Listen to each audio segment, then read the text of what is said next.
बोलो जयकारा बोल मेरे श्री गुरु महाराज की जय। सभी गुरुमुख प्रेमियों से सप्रेम जय सच्चिदानंद। दीन गवायो दुनी के संग, दुनी न चाली साथ। पाँव कुलाड़ा मारिया, गाफिल अपने हाथ, गाफिल अपने हाथ। बड़े सुंदर शब्दों में परम संत कबीर साहब जी अपनी वाणी में फरमा रहे हैं कि दीन गंवायो दुनी के संग। दुनी यानी दुनिया, दीन यानी अपना दीन ईमान, अपनी जिंदगी, यानी पूर्ण तौर पर इंसान ने, इस जीव ने अपना सर्वस्व इस दुनिया पर निछावर कर दिया है। यहाँ तक कि अपने आप को मिटा दिया है।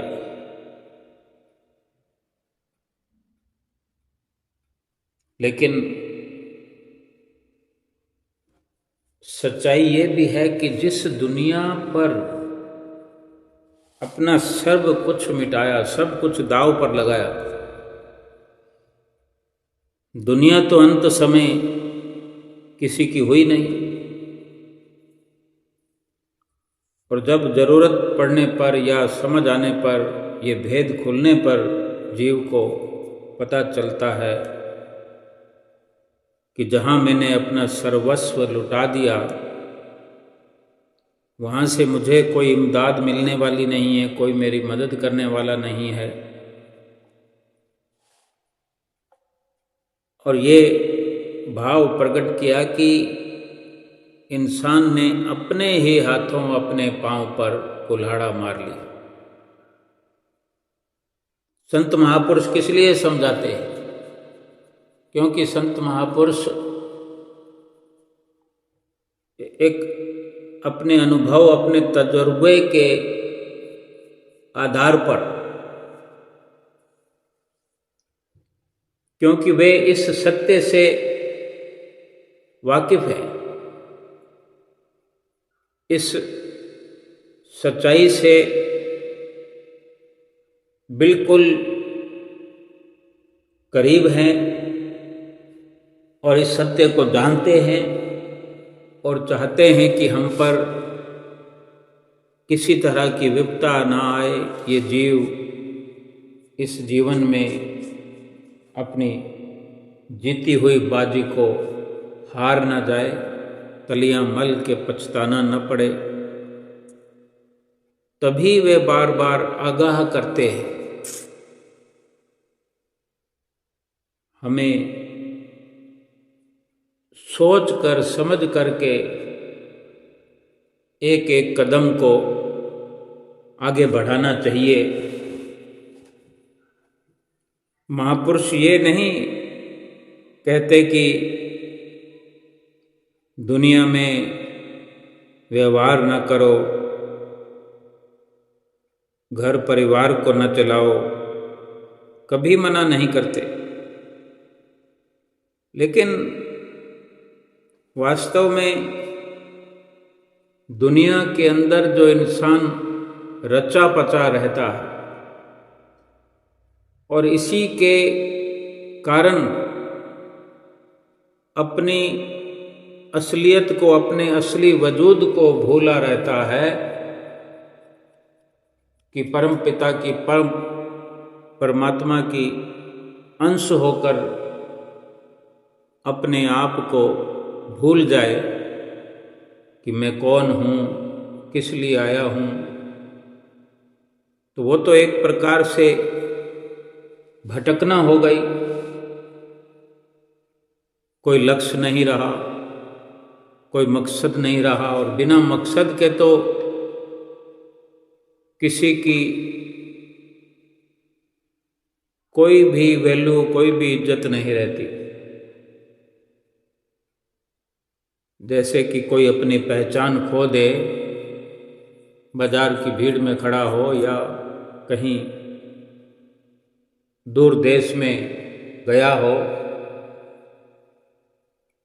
किसी कार्य के लिए गया हो, और वहाँ जा कर के ये सब कुछ भूल जाए कि मैं कौन हूँ, कहाँ से आया हूँ और क्या करने के लिए मैं घर बार अपना छोड़ के आया हूँ, और कुछ भी ना बता पाए, फिर वो तो लक्ष्यहीन हो गया, अपने लक्ष्य से भटक गया। सोचो वो क्या लाभ उठाएगा, और तो और वो अपने घर पर वापस कैसे आएगा। आजकल एक से बढ़कर एक तरीके हो गए हैं कि अगर कोई गुमशुदा बच्चा भी किसी को मिलता है तो उसके लिए जतन किया जाता है। सोशल मीडिया के माध्यम से कैमरे पर दिखाया जाता है, चैनलों पर दिखाया जाता है, एक से अनेक ग्रुपों में डाल दिया जाता है। कोई ना कोई साधन बन जाता है, वो बच्चा अपने घर पहुंच जाता है। लेकिन ये साधन बने तो सही, तभी ये संभव हुआ। कोई माध्यम बनने पर ही ये हो सका। लेकिन सोचो अगर वही बच्चा कहीं चोर बदमाशों के हाथ में लग जाए, गलत हाथों में पड़ जाए, फिर उसको घर कौन पहुंचाएगा? फिर तो उसकी भटकना बरकरार रहेगी। वो किसी की हाथ का खिलौना बन जाएगा, किसी के हाथों की कठपुतली बनकर रह जाएगा। जैसे मर्जी उसको वो नचाते रहेंगे, जैसे मर्जी बुरे काम करवाना सिखा देंगे। ऐसे ही इस दुनिया में जन्म लेकर के इंसान आया है और यहाँ आकर के भूल का शिकार हो गया है। भूल गया है कि मैं किस मकसद से, किस लक्ष्य को लेकर इस दुनिया में पैदा हुआ हूँ, कहाँ से आया हूँ, वापस भी जाना है, सब कुछ भूल गया है। अब इस भूल के साथ अगर वक़्त के महापुरुषों की शरण में आ जाता है, सतगुरु की शरण में आ जाता है,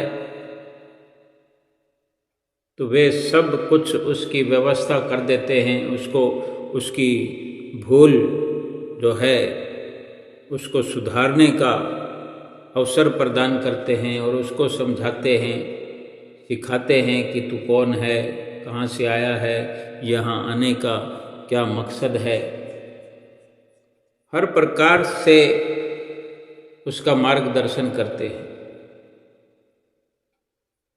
और अगर सतगुरु की शरण में नहीं आया कोई इंसान, आम दुनियादार की हालत को देखें, उनके जीवन चरित्र को देखें, किस प्रकार भटक रहे हैं,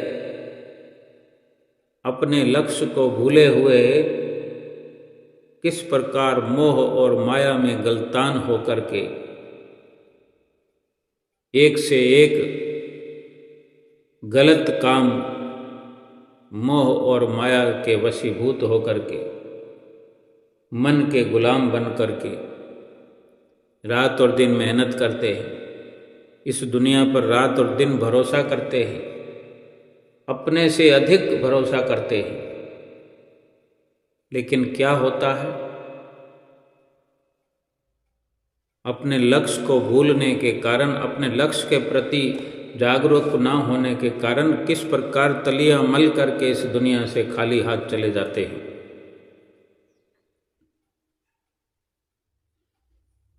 हालांकि एक से बढ़कर एक पदार्थों का सेवन कर रहे हैं, खान पान की वस्तुएं हों, पहनने के एक से बढ़कर एक रेशमी वस्त्र हों, सोने के लिए, आराम करने के लिए मखमली गद्दे हों। महापुरुष फरमाते हैं कि हे भाई, अगर माया के लाखों करोड़ों स्वादिष्ट व्यंजन हो, लेकिन उनको बार बार खाने से, लगातार उनका सेवन करने से भी इच्छा तो खत्म नहीं होती। इतने व्यंजन स्वादिष्ट से स्वादिष्ट खाकर भी तृप्ति नहीं होती। परमात्मा का नाम सुमरन करने से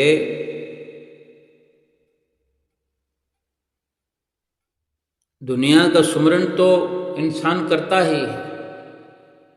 खाने पीने का एक उदाहरण दिया है महापुरुषों ने, जैसे संसार के खाने पीने की वस्तुओं में चित्त लगा है, तृष्णा है, या दुनियावी रिश्ते नातों से प्रीत बनी है, प्यार हो गया है, इन झूठे रिश्ते नातों में चित्त लगा हुआ है,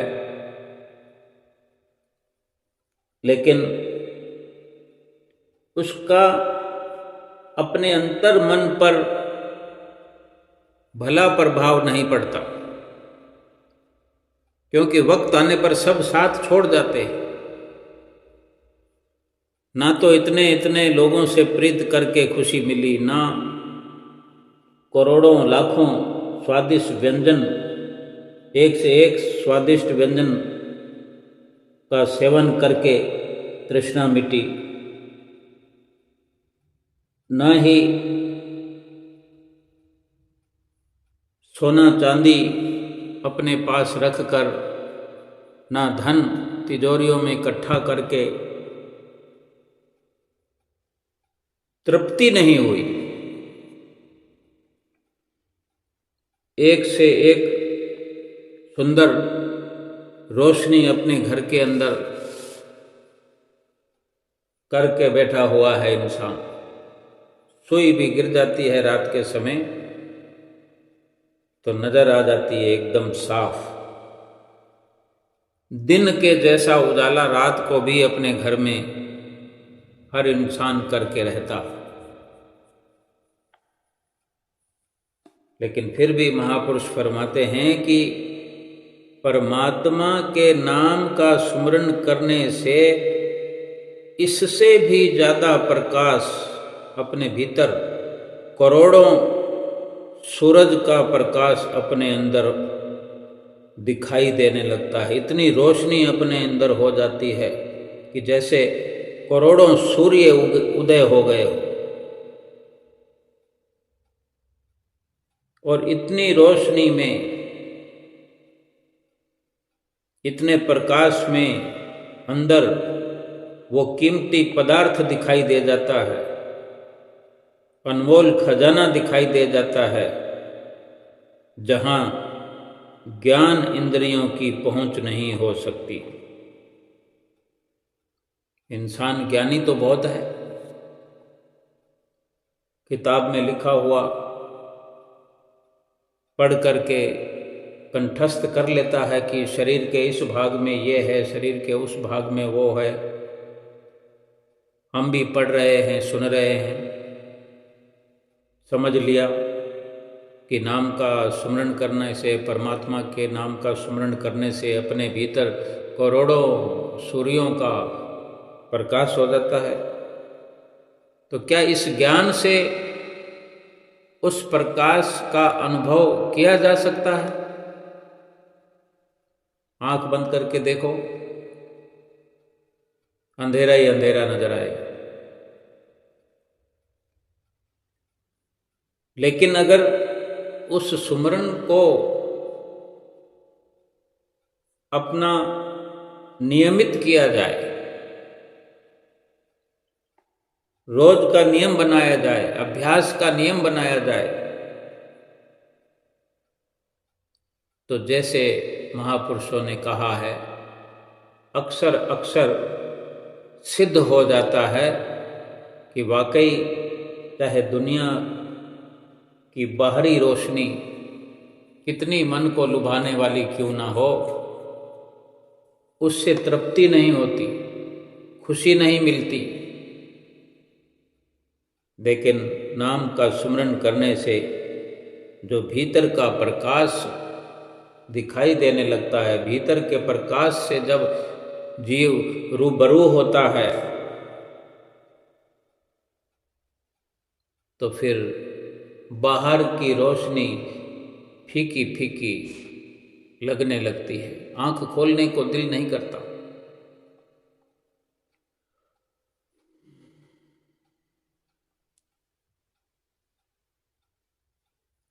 गुरु महिमा में हम कुछ पंक्तियां गाते हैं।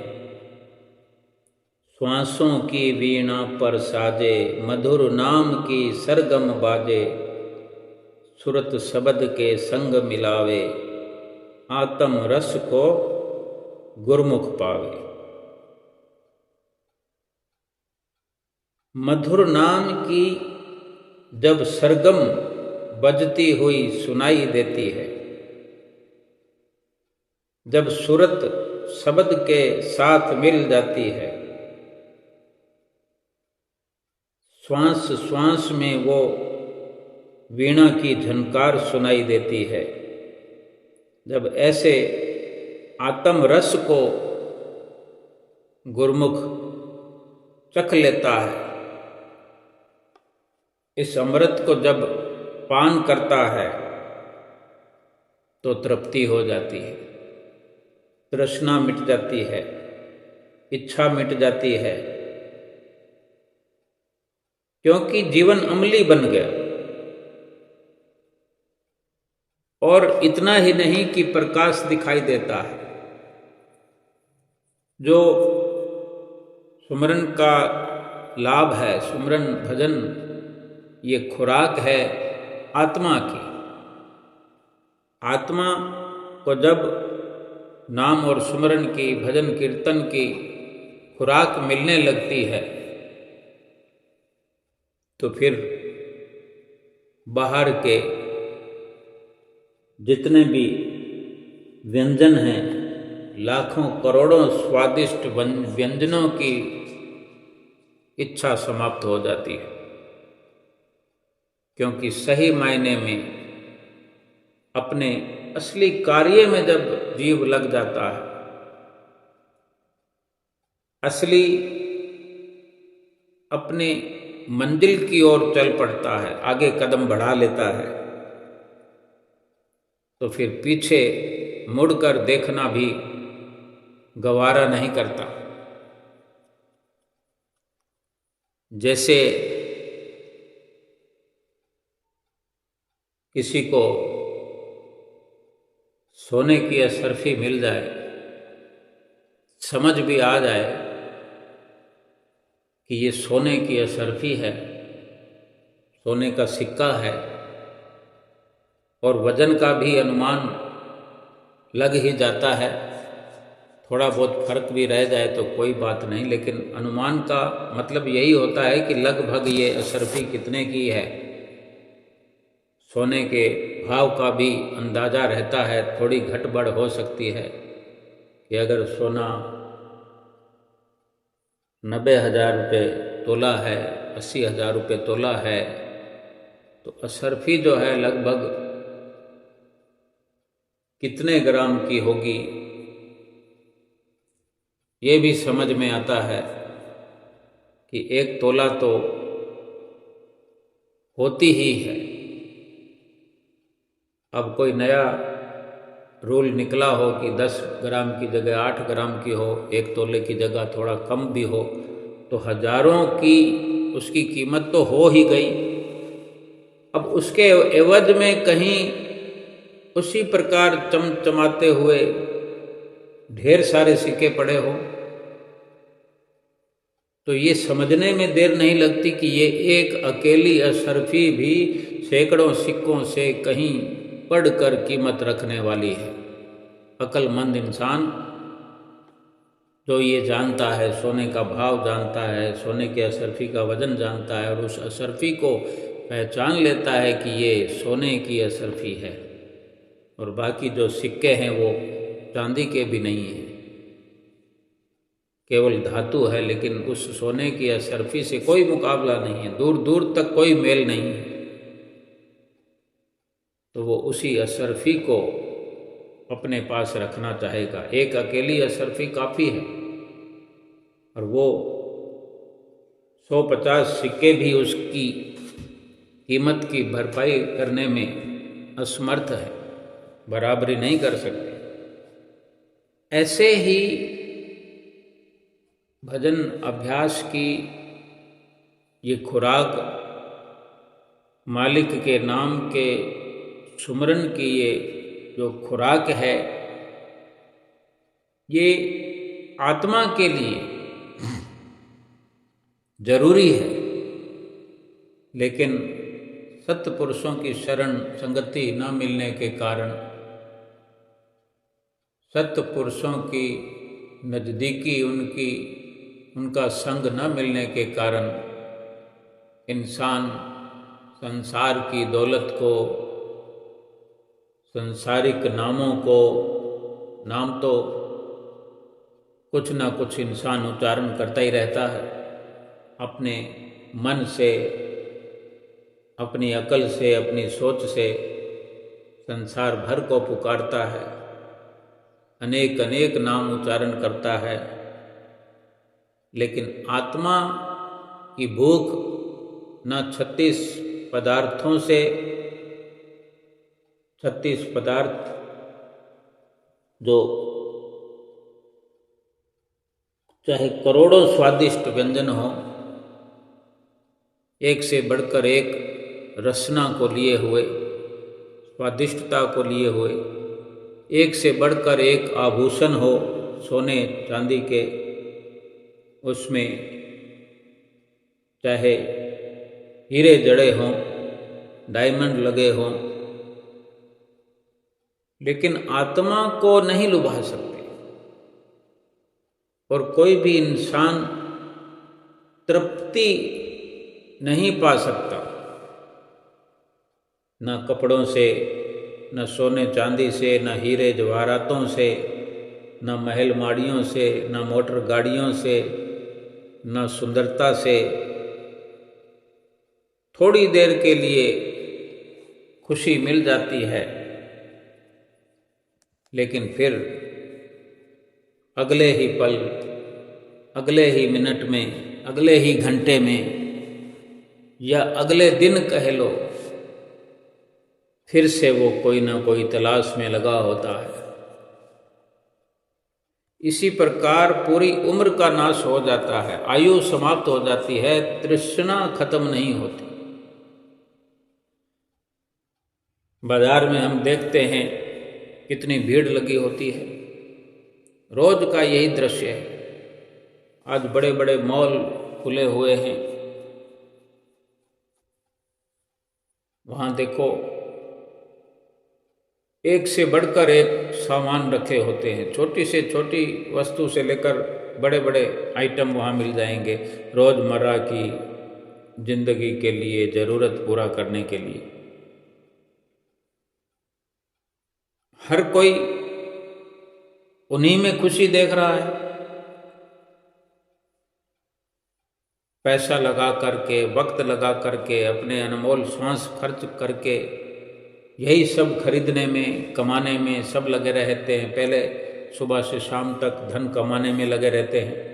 एक होड़ सी लगी हुई है, जितना अधिक चाहो कमाओ, कोशिश यही रहे कि अधिक से अधिक हम कमाएं। 2 घंटे ज़्यादा काम करना पड़े, ओवर टाइम करना पड़े, 8-10 घंटे, 12-12 घंटे तो रोज़ का कार्य करते ही हैं। 8-10 घंटे काम करने के बाद में भी 2 घंटे और कोशिश करते हैं कि काम मिल जाए, ओवर टाइम मिल जाए, और मिल जाए तो कर छोड़ते हैं। किस लिए? कि अधिक पैसा कमाएंगे और सुखी हो जाएंगे, संतुष्टि हो जाएगी। लेकिन रोज़ के रोज़ ऐसा परिश्रम करने पर, पुरुषार्थ करने पर भी वो ढाक के 3 पात वाली बात रह जाती है कि कहीं कोई खुशी का नामो निशान नहीं। क्योंकि ये आशा तृष्णा एक बीमारी है जो लग गई है इस जीव को, और ये तब तक लगी रहेगी जब तक संतों महापुरुषों की शरण नहीं मिलेगी। क्योंकि जो वास्तव में ज़रूरत है इंसान को, जो असली कार्य है इंसान का, इस जीव का, उसको भूले बैठा है, अपने आप को भूले बैठा है, जिसकी अंश है उसको भूले बैठा है, लक्ष्यहीन हो गया है, अपने लक्ष्य से भटक गया है। अब इस लक्ष्य की याद कौन दिलाएगा?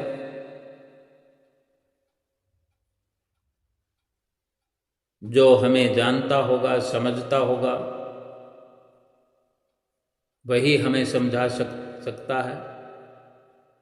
वो संत महापुरुष हैं जो कि बखूबी जानते हैं कि हम इस दुनिया में क्यों आए हैं, और कौन बताए। अब जैसे किसी भी बाजार में, किसी मॉल में इतने हजारों आइटम होने पर हम बारीकी से अध्ययन करते हैं। कुछ लोग होते हैं ऐसे पूरे मॉल के अंदर घंटों के घंटे उसमें गुजारते हैं, इतने सामान खरीदते नहीं हैं, लेकिन बारीकी से अध्ययन करते हैं कि यहाँ क्या क्या रखा हुआ है, क्या पता मेरे कोई काम की वस्तु हो। देखने का कुछ पैसा लगता नहीं है, घूम घूम कर देखते रहते हैं। 1 घंटा भी अगर घूम घूम कर कुछ खरीदे नहीं तो इसका मतलब यही हुआ कि वो देखने में लगा हुआ है कि क्या खरीदूं, क्या खरीदूं, कोई ऐसी चीज़ हो, कोई ऐसी चीज़ हो, सोचता है इसको खरीद लूं, फिर आगे चल पड़ता है, फिर सोचता है कि ये ले लूं। कि कहीं ना कहीं इंसान के अंदर एक भीतर से ख्याल उठता है कि कोई ऐसी वस्तु मिल जाए जिससे संतुष्टि हो जाए, लक्ष्य की पूर्ति हो जाए। लेकिन ऐसी वस्तु कोई बाजार में रखी ही नहीं है परमात्मा ने। वो है संतों महापुरुषों की शरण से प्राप्त होने वाली भक्ति। संतों की शरण में जाने पर, अब संतों की शरण में अगर हम जाते हैं, हम सभी गुरुमुख जन समय समय पर सबसे पहले तो कुटिया पर जाते ही हमारे घर में, घर से नज़दीक है, अपने घर से शुरुआत करें। हमारे अपने घर में जो मंदिर हमने बनाया है वहाँ खड़े होते हैं। ये तो हर किसी का अपना तजर्बा है, अपना नज़रिया है कि कौन किस मकसद से वहाँ खड़ा होता है, उपस्थित होता है, जहाँ सतगुरु के स्वरूप विराजमान है। लेकिन जो भक्ति के लिए उपस्थित होता है, भक्ति के भाव लिए खड़ा होता है, भक्ति की चाहना लेकर खड़ा होता है, निहार रहा होता है महापुरुषों के स्वरूप को, या श्री दरबार में पहुंच जाए हम श्री गुरु महाराज जी के साक्षात हुजूर में दर्शन करने, उनकी नज़दीकी में उनकी संगत में उनके सुंदर मुखार बिंद का दर्शन करने पहुंच जाते हैं। अब वहाँ गुरुमुख प्रेमी जो पहुँचते हैं, चाहे कहीं का दृश्य हो, श्री दरबार का हो जहाँ हाजिर हजूर गुरु महाराज जी हैं, या कुटिया आश्रम का कोई ऐसा नज़ारा हो, या अपने घर का जहाँ परमहंस महाराज विराजमान है, भाव कहने का और समझने का इतना ही है कि जहाँ भी हम जाएं, श्री दरबार सबसे बड़ा है, जहाँ जिसको हम बहुत बड़ा मॉल कह सकते हैं, सबसे बड़ी ब्रांच है हमारे श्री परमहंसों की, श्री आनंदपुर धाम। वहाँ पूरा घूम करके देख लें,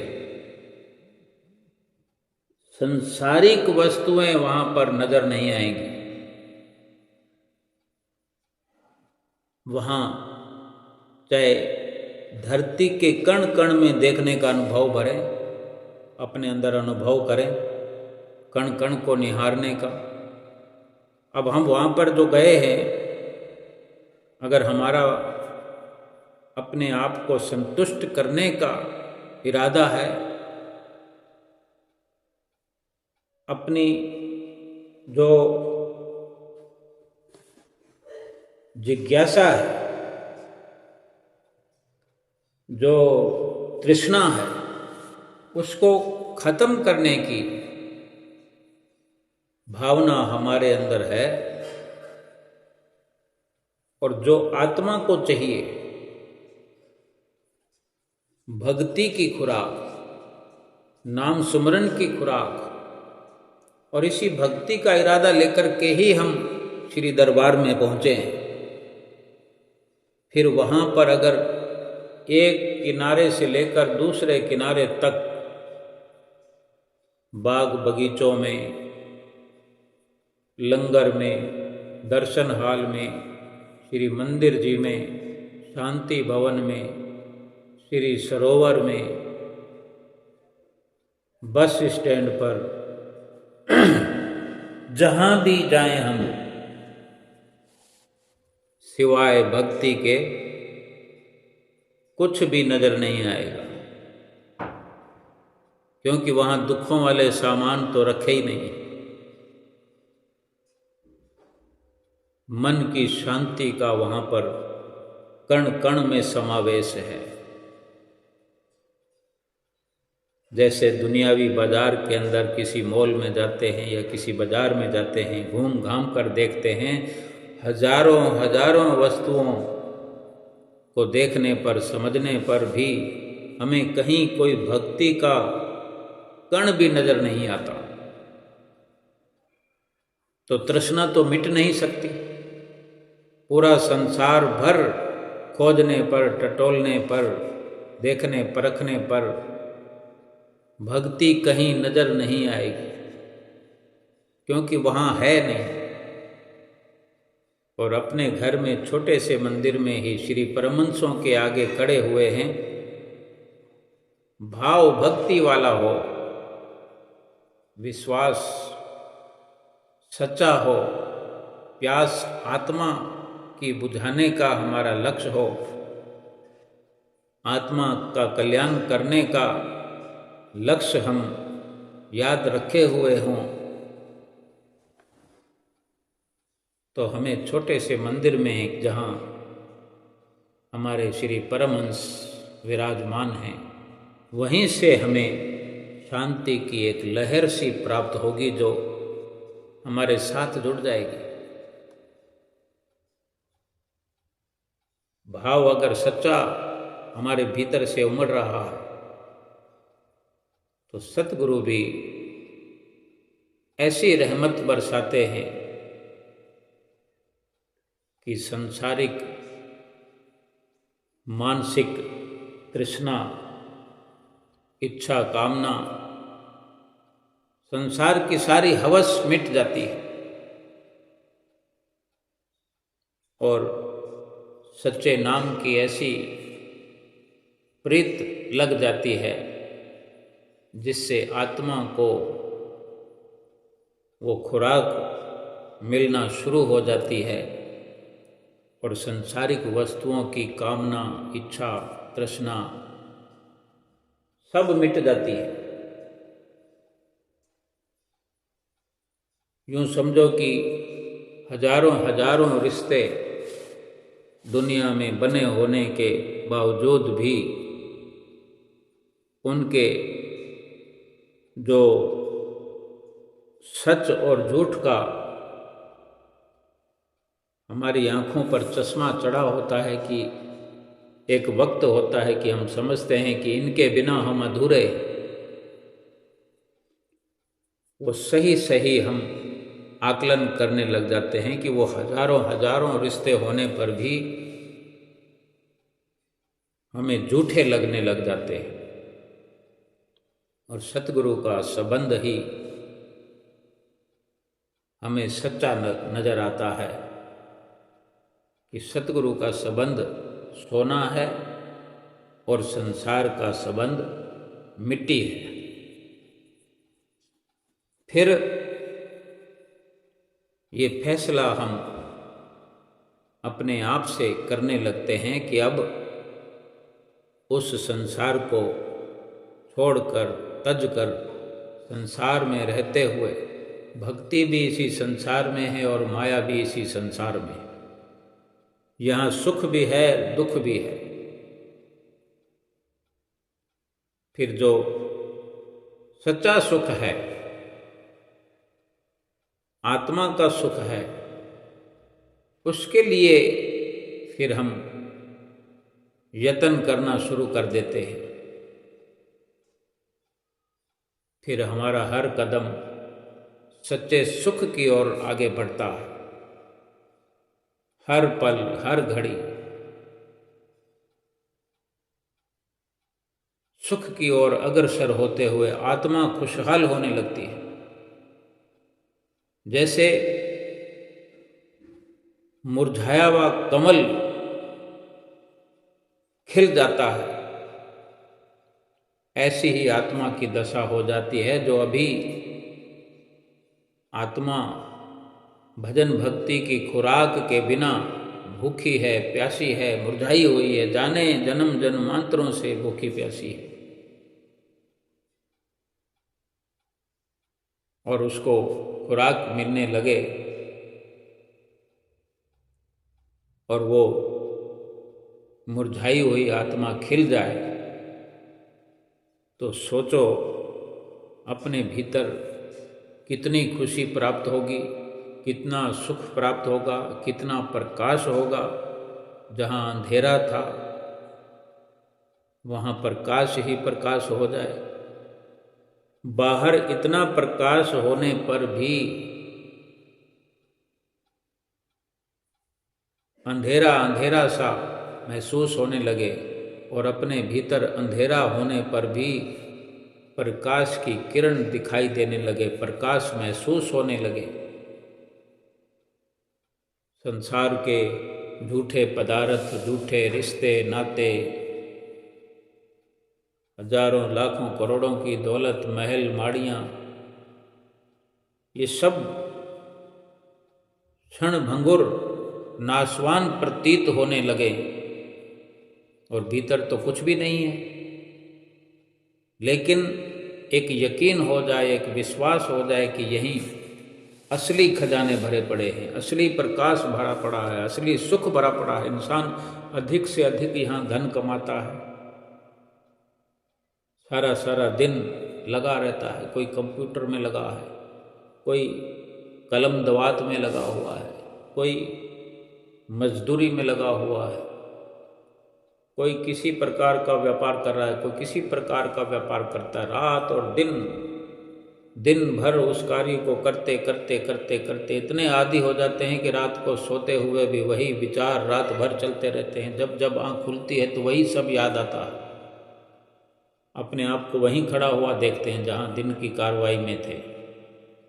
कभी दुकान याद आती है, कभी ग्राहक याद आते हैं, कंप्यूटर वालों को कंप्यूटर में होता हुआ हिसाब किताब नजर आने लगता है। क्योंकि उसमें रचे पचे होने के कारण। तभी तो महापुरुष फरमाते हैं कि रात गवाई सोए कर और दिन गवाया खाए, हीरे जैसा जन्म था और कौड़ी बदले जाए। ये जन्म तो हीरे जैसा था, लेकिन कौड़ियों के बदले इसको इंसान जाया कर रहा है। ये रात और दिन जो अधिक से अधिक धन कमा करके जो चेष्टा इंसान करता है, सुखी होने के लिए करता है ना, कि अधिक रुपया कमाऊंगा तो सुखी हो जाऊंगा, अधिक लोगों से मेरी जान पहचान होगी, अधिक रिश्तेदारी होगी तो मैं बड़ा बन जाऊंगा, बड़ा कहलाऊंगा, सुखी हो जाऊंगा, खुशी मिल जाएगी, चारों तरफ मेरे नाम का डंका बजेगा, मेरा मकान बड़ा होगा तो मेरा नाम हो जाएगा, गली मोहल्ले में मेरी इज्जत बढ़ जाएगी। क्या वाकई ये सही विचार है इंसान का? कोई हुआ है सुखी आज तक? आज की तारीख में हम विचार करके देख सकते हैं, जो सबसे अधिक धन वाला है इस दुनिया में, अनुभव करके देख लें, क्या वो सुखी है? सबसे ज़्यादा वही दुखी होगा। जिसको अधिक लोग जानते हैं, जो चर्चित है, अधिकतर जो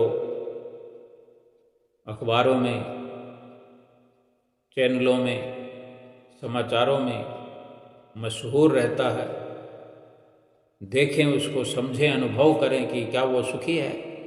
सबसे ज़्यादा दुखी वही होगा। सुख और दुख का कारण कहीं बाहर की अवस्था पर नहीं है। सुख और दुख हमारे भीतर की अवस्था पर निर्भर करता है। आत्मा कहीं बाहर नहीं है जो बाहर के सामानों से खुश किया जाए। बाहर के सामान शरीर के लिए है, यथा योग्य उन सामानों के सहारे शरीर को जीवित रखना है, शरीर को सुरक्षित रखना है, शरीर को स्वस्थ रखना है। इतना भर ही बाहर से हमारा संबंध होना चाहिए। जरूरत का धन कमाया जाए, जरूरत जितना खर्च किया जाए, जरूरत के सामान को ही घर में लाया जाए। लेकिन होता क्या है कि किसी ने वो कोई सामान खरीद लिया है तो हम भी जरूर लाएंगे, कोई गाड़ी लाया है तो हम भी लाएंगे, कोई हवाई जहाज लेने के लिए सोच रहा है तो हम भी सोचने लगे। लेकिन हमारे भीतर क्या हो रहा है? भीतर हमारी एक बड़ी रिश्तेदारी है। सोचो, जो बाहर की अवस्था है, इतनी अवस्था से हम जुड़े होकर भी इतनी व्यवस्थाओं को, इतने सामानों को अपने घर में भरकर भी सुखी नहीं हुए। क्या कारण है जो हम नाम का सुमरन करने से भीतर ही भीतर खुशी प्राप्त करने लगते हैं? अभी हम गुरु महाराज जी के सामने खड़े हों, अपने घर में खड़े हों या श्री दरबार में पहुँचे, वहाँ पर कोई सुखों के सामान नहीं रखे हुए हैं। गुरु महाराज जी को कोई चाहे कितना ही मत्था टेके, सैकड़ों, हजारों, लाखों, करोड़ों, कितना मत्था टेके, सोचो कि अगर कोई गुरु महाराज जी को, जैसे हमारे घर में कोई महात्मा जी आ गए, हमने यथा योग्य 500 रुपये मत्था टेक दिया, हम गरीब हैं, या हमारा विचार 500 रुपये का है, 500 रुपये का नोट हमने मत्था टेक दिया, तो वो 500 रुपये का प्रसाद थोड़ी देंगे, हिसाब किताब थोड़ी करना। जो उन्होंने दे दिया, जो उन्होंने 2-4 वचन सुना दिए, जो संकल्प उन्होंने हमसे करा लिया, हमने हामी भी भर दी, उन्होंने हमें कोई रास्ता सुझा दिया भजन सुमरन करने के लिए, जो उन्होंने हमारा मार्गदर्शन किया, तो सोचो भजन सुमरन अगर हम करने लगे, हम जुड़ गए उनकी जो आने से, उनकी संगत में बैठने से हमें जो मार्गदर्शन मिला और हम भजन सुमरन करने लग गए, तो ये तो खुराक आत्मा की है। सीधे आत्मा तृप्त होने लगेगी। हम तो पूरे बाजार के बाजार छान मारे, हमें कोई कहीं बड़े से बड़े मॉल में या पूरे बाजार में या सब बाजारों में घूमते रहे, जीवन लगा दिया, कहीं कोई ऐसी वस्तु नहीं मिली जिससे हम अपनी आत्मा को तृप्त कर सके, आत्मा को सुखी कर सके, आत्मा का कल्याण कर सके। लेकिन एक साधारणतया श्री गुरु महाराज जी के महात्मा जनों से, उनके भक्ति और सत्संग के प्रचारिकाओं की संगत में बैठने भर से ही हम इतनी समझबूझ प्राप्त कर लेते हैं कि हम आत्मा को तृप्त कर लेते हैं, आत्मा का कल्याण करने लग जाते हैं। जो सामान सारे बाजारों में नहीं है वो हमें घर में बैठे मिल गया। संतों महात्माओं की शरण में उनसे ऐसा ज्ञान मिला कि हमारे भीतर का हमें अनुभव होने लगा। और अगर ये विचार करे कोई कि इतना रुपया क्यों खर्च करना है, महात्मा जी ने तो थोड़ा सा प्रसाद दिया, 10-10 रुपए के पैकेट दे दिए 4-5 लोगों को घर में। 500 रुपये में तो पूरा कार्टून आ जाता है प्रसाद का, तो वो तो खाकर खत्म कर देंगे 2 दिन में, 4 दिन में, 10 दिन में, महीने भर में। अंदर का ज्ञान कहाँ से आएगा? भक्ति का रास्ता कौन सुझाएगा? और रही बात, उन्होंने तो मांगा नहीं कुछ, लेकिन ये क्यों भूल जाते हैं कि हम जो धन कमाते हैं उसमें हमारी कितनी झूठ की, फरेब की, छल की, कपट की मिलावट होती है। उसी में से कुछ धन अगर भक्ति परमार्थ में लग गया तो बाकी बचा हुआ धन पवित्र हो गया, और उनको अर्पण करने से हमारी विचारधारा भी कितनी पवित्र हो जाती है, हमारा भाव पवित्र हो जाता है। उनके पास कोई दुकान तो होती नहीं, चाहे हम कुटिया पर जाते हैं या अपने ही घर के मंदिर में खड़े होते हैं तो श्री परमहंसों के पास भक्ति का भाव लेकर खड़े होते हैं, तो वहाँ पर कुछ सामान थोड़ी पड़े हैं। गुरु महाराज जी के पास भी जाते हैं तो वहाँ कोई आडंबर थोड़ी रखे हुए होते हैं, लेकिन फिर भी वहाँ जाते हैं, अपना घर छोड़ते हैं, बाहर छोड़ते हैं, परिवार छोड़ते हैं, काम धंधा छोड़ते हैं, दुकानदारी छोड़ते हैं। क्यों जाते हैं वहाँ पर? भक्ति का भाव लेकर जाते हैं, भक्ति की प्राप्ति के लिए। तो फिर इसका मतलब है कि ज्ञान तो है, कम से कम जो सतगुरु की शरण में आ गया है उसे इतना ज्ञान तो है कि नाम का सुमरन करने से आत्मा तृप्त होती है, आत्मा सुखी होती है, आत्मा का कुशल होता है, आत्मा को परमात्मा से मिलने का सुंदर अवसर मिलता है। ज्ञान तो है ये। लेकिन बार बार हम सतगुरु की शरण में इसलिए जाते हैं कि उस पर अमल करने की हमें जो है लगन लग जाए, सतगुरु के वचनों पर अमल करना आ जाए। बार बार लगातार हम आरती पूजा गाते हैं, बार बार दर्शन करते हैं, सेवा का भी जितना हो सके कहीं ना कहीं अवसर मिलता है हमें। ये इसलिए कि हम अच्छे से जुड़ जाए, अच्छे से जुड़ाव हो जाए हमारा सतगुरु के चरणों में, हमारी सुरती निवास करने लगे, सतगुरु हमारे दिल में निवास करने लगे और हमारी सुरती सतगुरु के चरणों में निवास करने लगे। सतगुरु की याद हर वक्त बनी रहे, सतगुरु का ध्यान आँखों में बसा रहे और भजन सुमरन नित्य प्रति करते रहें। आत्मा को खुराक मिलती रहे, संसार की असलियत का पर्दा उठ जाता है और ये सब सतगुरु की आज्ञा व मौज पर चलने से संभव है।